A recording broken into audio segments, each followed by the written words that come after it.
ಶುರುವಾಗಿಲ್ಲ. ಈ ಕಾರಣಕ್ಕೆ ಅಭಿಮಾನಿಗಳು ಬೇಸರದಲ್ಲಿ ಇದ್ದಾರೆ. ದರ್ಶನ್ ಡೆವಿಲ್ ಸಿನಿಮಾದ ಶೂಟಿಂಗ್ ಆರಂಭ ಮಾಡದೇ ಇರುವುದಕ್ಕೆ ಆರೋಗ್ಯ ಸಮಸ್ಯೆ ಎನ್ನಲಾಗಿದೆ. ಹಾಗೆ ಕಾನೂನು ಸಮಸ್ಯೆಗಳು ಕೂಡ ಇನ್ನೂ ಸರಿ ಹೋಗಿಲ್ಲ. ಈ ಕಾರಣಕ್ಕೆ ದರ್ಶನ್ ಶೂಟಿಂಗ್ ತಡ ಮಾಡ್ತಿದ್ದಾರೆ ಎನ್ನಲಾಗಿದೆ. ಈ ಮಧ್ಯೆ ರೇಣುಕಾಸ್ವಾಮಿ ಪ್ರಕರಣದಲ್ಲಿ ಸಿಲುಕಿಕೊಳ್ಳುವ ಮೊದಲೇ ಒಪ್ಪಿಕೊಂಡಿದ್ದ 2 ಸಿನಿಮಾಗಳಿಂದ ಹೊರ ಬಂದಿದ್ದಾರೆ ಅನ್ನೋ ಸುದ್ದಿ ಹರಿದಾಡ್ತಿದೆ. ರೆಗ್ಯುಲರ್ ಜಾಮೀನು ಪಡೆದು ಹೊರ ಬಂದ ಮೇಲೆ ದರ್ಶನ್ ಎಂದಿನಂತೆ ಸಿನಿಮಾ ಶೂಟಿಂಗ್ ನಲ್ಲಿ ಭಾಗಿಯಾಗ್ತಾರೆ.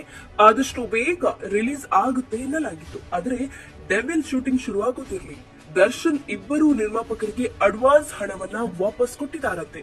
ಹಾಗಿದ್ರೆ ಅಡ್ವಾನ್ಸ್ ಅಮೌಂಟ್ ಅನ್ನ ವಾಪಸ್ ಮಾಡಿದ್ದು ನಿಜಾನ? ಹಣ ಹಿಂತಿರುಗಿಸಿದ ಆ ಇಬ್ಬರು ನಿರ್ಮಾಪಕರು ಯಾರು? ಯಾಕೆ ನಿರ್ಧಾರ? ಹೌದು, ದರ್ಶನ್ ಜೊತೆ ಸಿನಿಮಾ ಮಾಡೋದಕ್ಕೆ ನಿರ್ಮಾಪಕರು ಕ್ಯೂ ನಲ್ಲಿ ನಿಂತಿದ್ರು. ಅವರಲ್ಲಿ ಕೆಲವರಿಗೆ ಗ್ರೀನ್ ಸಿಗ್ನಲ್ ಕೂಡ ಕೊಟ್ಟಿದ್ರು. ಅದರಲ್ಲಿ ಕೋಟಿಗೊಬ್ಬ 3 ನಿರ್ಮಾಪಕ ಸೂರಪ್ಪ ಬಾಬು ಹಾಗೂ ಟಾಕ್ಸಿಕ್ ನಿರ್ಮಾಣ ಸಂಸ್ಥೆ ಕೆವಿಎನ್ ಪ್ರೊಡಕ್ಷನ್ ಕೂಡ ಇದ್ರು. ಇವರಿಬ್ಬರು ದರ್ಶನ್ ಜೊತೆ ಸಿನಿಮಾ ಮಾಡುವುದು ಅಂತಾಗಿತ್ತು. ಕೆವಿಎನ್ ಪ್ರೊಡಕ್ಷನ್ಸ್ ನಿರ್ಮಾಣದಲ್ಲಿ ಪ್ರೇಮ್ ಆಕ್ಷನ್ ಕಟ್ ಹೇಳುವುದು ಕನ್ಫರ್ಮ್ ಆಗಿತ್ತು. ಆದ್ರೆ ಸೂರಪ್ಪ ಬಾಬು ನಿರ್ಮಾಣದ ಸಿನಿಮಾದ ಬಗ್ಗೆ ಹೆಚ್ಚಿನ ಮಾಹಿತಿ ಇರಲಿಲ್ಲ. ಈಗ ದರ್ಶನ್ ಇವರಿಬ್ಬರಿಗೆ ಅಡ್ವಾನ್ಸ್ ಹಣವನ್ನ ಹಿಂತಿರುಗಿಸಿದ್ದಾರೆ ಅನ್ನುವ ಸುದ್ದಿ ಓಡಾಡ್ತಿದೆ.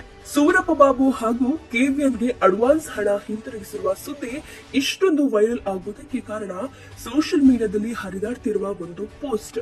ದರ್ಶನ್ ಅಭಿಮಾನಿ ವಿಜಯ್ ತೂಗುದೀಪ್ ಎಂಬುವವರ ಖಾತೆಯಲ್ಲಿ ಇಂತಹದ್ದೊಂದು ಸುದ್ದಿ ಪೋಸ್ಟ್ ಆಗಿತ್ತು. ಹೀಗಾಗಿ ದರ್ಶನ್ ಇವರಿಬ್ಬರಿಗೂ ಅಡ್ವಾನ್ಸ್ ವಾಪಸ್ ಕೊಟ್ಟಿದ್ದು ನಿಜವಿರಬಹುದೇನೋ ಅನ್ನೋ ಅನುಮಾನ ಶುರುವಾಗಿದೆ. ಆದರೆ ಈ ಬಗ್ಗೆ ಇಬ್ಬರೂ ನಿರ್ಮಾಪಕರು ಎಲ್ಲೂ ಮಾಹಿತಿಯನ್ನ ಹಂಚಿಕೊಂಡಿಲ್ಲ. ಈ ಪೋಸ್ಟ್ ವೈರಲ್ ಆಗ್ತಿದ್ದಂತೆ ಗಾಂಧಿನಗರದ ಮಂದಿಯ ಬಾಯಲ್ಲಿ ಇನ್ನೊಂದು ಹೆಸರು ಓಡಾಡ್ತಿದೆ. ಜಗ್ಗುದಾದ ನಿರ್ಮಾಪಕ ಕಮ್ ನಿರ್ದೇಶಕ ರಾಘವೇಂದ್ರ ಹೆಗ್ಡೆಗೂ ಅಡ್ವಾನ್ಸ್ ವಾಪಸ್ ಮಾಡಿದ್ದಾರಂತೆ ಅಂತ ಗಾಂಧಿನಗರದಲ್ಲಿ ಜನ ಮಾತನಾಡಿಕೊಳ್ತಿದ್ದಾರೆ. ಆದರೆ ಈ ಸುದ್ದಿಗಳಲ್ಲಿ ಎಷ್ಟು ಸತ್ಯವಿದೆಯೋ ಅವರೇ ಹೇಳಬೇಕು. ಇದರ ಜೊತೆ ಇದೇ ಫೆಬ್ರವರಿ 20ರ ನಂತರ ಡೆವಿಲ್ ಶೂಟಿಂಗ್ ಶುರು ಮಾಡ್ತಾರೆ ಅಂತ ಇದೇ ಗಾಂಧಿನಗರದ ಜನರ ಬಾಯಲ್ಲೇ ಕೇಳಿ ಬರ್ತಿದೆ. ಒಂದು ವೇಳೆ 3 ಸಿನಿಮಾಗಳನ್ನ ಕೈಬಿಟ್ಟಿದೆ ಆದ್ರೆ ಮುಂದೇನು ಅನ್ನೋ ಪ್ರಶ್ನೆಗೂ ಇವರಿಗೆ ಉತ್ತರ ಸಿಕ್ಕಿದೆ.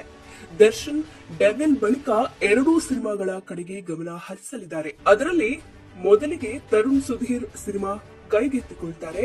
ಆ ಬಳಿಕ ಹರಿಕೃಷ್ಣ ಇನ್ನೊಂದು ಸಿನಿಮಾವನ್ನ ದರ್ಶನ್ಗಾಗಿ ನಿರ್ದೇಶನ ಮಾಡ್ತಾರೆ ಎನ್ನಲಾಗಿದೆ. ಈ 2 ಸಿನಿಮಾ ಬಳಿಕ ಹೊಸ ಸಿನಿಮಾಗಳ ಕಡೆಗೆ ಗಮನ ಹರಿಸ್ತಾರೆ ಅನ್ನೋ ಸುದ್ದಿನೂ ಹರಿದಾಡ್ತಿದೆ. ಅಸಲಿಗೆ ಇದು ಒಂದು ಪೋಸ್ಟ್ ವೈರಲ್ ಆದ ಬಳಿಕ ಹರಿದಾಡ್ತಿರುವ ಸುದ್ದಿ. ಅಸಲಿ ಸತ್ಯ ಇನ್ನೂ ಹೊರಬರಬೇಕಿದೆ.